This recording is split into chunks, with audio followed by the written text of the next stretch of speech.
Hello നമസ്കാരം, എല്ലാവർക്കും maternal ഫ്ലേവേഴ്സിലേക്ക് സ്വാഗതം. ഇന്നത്തെ നമ്മുടെ റെസിപ്പി വെള്ളപ്പമാണ്. തേങ്ങയൊന്നും ചേർക്കാതെ പാവൊന്നും കാച്ചാതെ വളരെ വേഗത്തിൽ ഉണ്ടാക്കിയെടുക്കാൻ പറ്റിയിട്ടുള്ള ഒരു മാവിൻ്റെ കൂട്ടാണെന്ന് പറയുന്നത്. ഇതിൽ നമ്മൾ ഒരു 9 മണിക്കൂറിനുള്ളിൽ തന്നെ പൊങ്ങി കിട്ടുന്ന ഒരു ചെറിയ വിദ്യയും കൂടെ ഞാൻ ഈ ഒരു വീഡിയോയിൽ ഷെയർ ചെയ്യുന്നുണ്ട്. അപ്പോൾ നമുക്ക് റെസിപ്പിയിലേക്ക് പോയാലോ. നമുക്ക് ആദ്യം അരി കുതിരാൻ വേണ്ടി വെക്കാം. അതിനായിട്ട് ഞാൻ 2 ഗ്ലാസ്സിൽ പച്ചരി അളന്നെടുക്കുന്നുണ്ട്. ഇത് സാധാരണ ദോശ റൈസാണ്. അധികം പശർമയില്ലാത്ത ഏത് അരി വേണമെങ്കിലും നമുക്ക് ഉപയോഗിക്കാവുന്നതാണ്. ഇനി ഞാൻ ഇതിലേക്ക് 2 ടേബിൾ സ്പൂൺ ഉഴുന്നുപരിപ്പ് കൂടെ ഇടുന്നുണ്ട്. ഇനി നമുക്കിത് നന്നായിട്ടൊന്ന് കഴുകിയതിന് ശേഷം മിനിമം 4 മണിക്കൂർ മുതൽ ഒരു 6 മണിക്കൂർ വരെ വെള്ളത്തിലിട്ട് കുതിർത്താൻ വേണ്ടി വെക്കാം.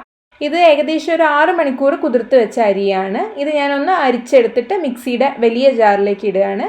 ഇനി ഇതിലേക്ക് ആവശ്യമായിട്ടുള്ള ഉപ്പ്, 2 ടേബിൾ സ്പൂൺ പഞ്ചസാര, 1 ടേബിൾ സ്പൂൺ നിറയെ ചോറ്, ഒരു 1/4 ടീസ്പൂൺ ഈസ്റ്റ്. ഇത് സാധാരണ ഈസ്റ്റാണ്.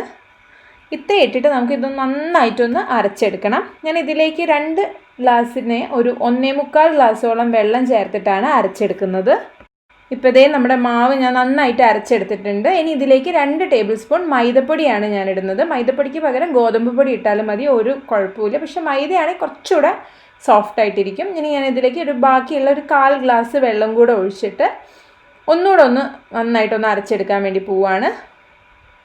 ഇപ്പോൾ ഇതേ ഞാൻ മാവ് അരച്ചു കൊണ്ടുവന്നിട്ടുണ്ട്. നമുക്ക് ഈ മാവ് ഇച്ചിരി വലിയൊരു പാത്രത്തിലേക്ക് മാറ്റണം. കാരണം ഇതിൻ്റെ ഒരു ഡബിളായിട്ട് വരും ഇത് പൊങ്ങിക്കഴിഞ്ഞ് കഴിഞ്ഞാൽ. അപ്പോൾ നമ്മൾ ആ ഒരു അളവിനനുസരിച്ചിട്ടുള്ള ഒരു പാത്രത്തിലേക്ക് മാറ്റിയാൽ മതി. ദോശമാവിനേക്കാളും കുറച്ചുകൂടെ ലൂസായിട്ടുള്ള പരിവാണ് നമുക്ക് വേണ്ടത്. ഇനി നമുക്ക് ഈ ഒരു മാവ് 9 മണിക്കൂറിൻ്റെ ഉള്ളിൽ പുളിപ്പിച്ചെടുക്കണം. ആ ഒരു വിദ്യയാണ് ഇനി ഞാൻ പറയാൻ വേണ്ടി പോകുന്നത്. ഇത് ഇപ്പം തിളച്ച് കഴിഞ്ഞ വെള്ളമാണ്, നാളേക്ക് കുടിക്കാൻ വേണ്ടി തിളപ്പിച്ച വെള്ളമാണ്. ഇതിൻ്റെ മേലെയാണ് ഞാൻ ഈ ഡവറ കയറ്റി വയ്ക്കുന്നത്. ഇത് വെക്കുന്ന സമയത്ത് ശ്രദ്ധിക്കാനുള്ളത്, നമ്മൾ കുറച്ചുകൂടെ പൊക്കമുള്ള തട്ട് വേണം ഉപയോഗിക്കാൻ വേണ്ടിയിട്ട്. അപ്പോൾ നമ്മുടെ ഡവറയുടെ ഭാഗം ഈ തട്ടിൻ്റെ സൈഡിൽ മാത്രമേ കോണ്ടാക്റ്റ് ഉണ്ടാവുള്ളൂ. എന്നാൽ താഴെയുള്ള വെള്ളത്തിൻ്റെ ചൂട് നമ്മുടെ ഡവറയിലേക്ക് വരും. കൂടാതെ ഈ ഒരു ചൂട് കൊണ്ട് തന്നെ നമ്മുടെ മാവ് പെട്ടെന്ന് പൊങ്ങി കിട്ടുകയും ചെയ്യും.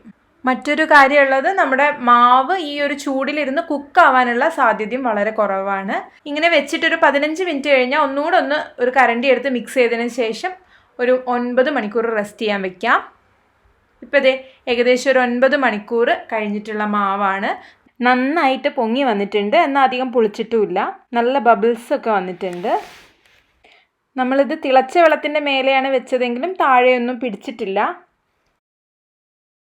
ഇനി നമുക്ക് വെള്ളപ്പം ചുട്ടെടുക്കാം. അതിനായിട്ട് ഒരു വെള്ളപ്പച്ചട്ടി, ഞാൻ നോൺ സ്റ്റിക്കിൻ്റെ വെള്ളപ്പച്ചട്ടിയാണ് വെച്ചിട്ടുള്ളത്. ഇനി ഇതിലേക്ക് മാവ് ഒഴിച്ചു കൊടുക്കുകയാണ്. ഒരു മീഡിയം ചൂടുള്ള ചട്ടിയിലേക്ക് വേണം മാവ് ഒഴിച്ചു കൊടുക്കാൻ.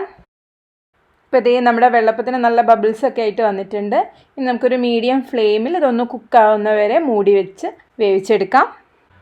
ഇപ്പോൾ ഏകദേശം ഒരു 5 മിനിറ്റിൻ്റെ അടുത്തായി നമ്മുടെ വെള്ളപ്പം നന്നായി കുക്കായി വന്നിട്ടുണ്ട്. സൈഡൊക്കെ ഇച്ചിരി ക്രിസ്പി ആയിട്ട് ഉള്ളിൽ നല്ല സോഫ്റ്റ് ആയിട്ടുള്ള വെള്ളപ്പാണ്. ബാക്കിയുള്ള വെള്ളപ്പം കൂടെ നമുക്ക് വേഗം ചുട്ടെടുക്കാം.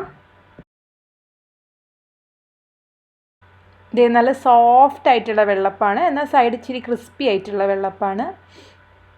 ഇത് ഉള്ളിലൊക്കെ നന്നായിട്ട് പൊങ്ങി വന്നിട്ടുണ്ട്, നന്നായിട്ട് ഹോൾസൊക്കെ വന്നിട്ടുണ്ട്. ചില വെള്ളപ്പം ഈ ഭാഗത്ത് ഒട്ടിപ്പിടിക്കാറുണ്ട്. ഇത് അതൊന്നുമില്ലാത്ത നല്ല അസലായിട്ടുള്ള വെള്ളപ്പാണ്.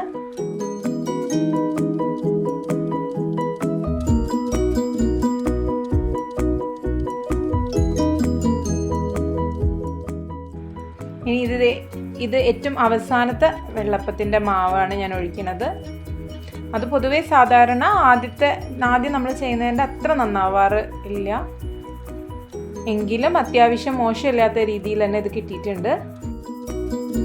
ഇതിപ്പോൾ ഏറ്റവും അവസാനം ചുട്ടെടുത്തിട്ടുള്ളതാണ്. നല്ല സോഫ്റ്റായിട്ട് തന്നെയാണ് ഇരിക്കുന്നത്. ഉള്ളിലൊക്കെ നന്നായിട്ട് കുക്കായിട്ടുമുണ്ട്.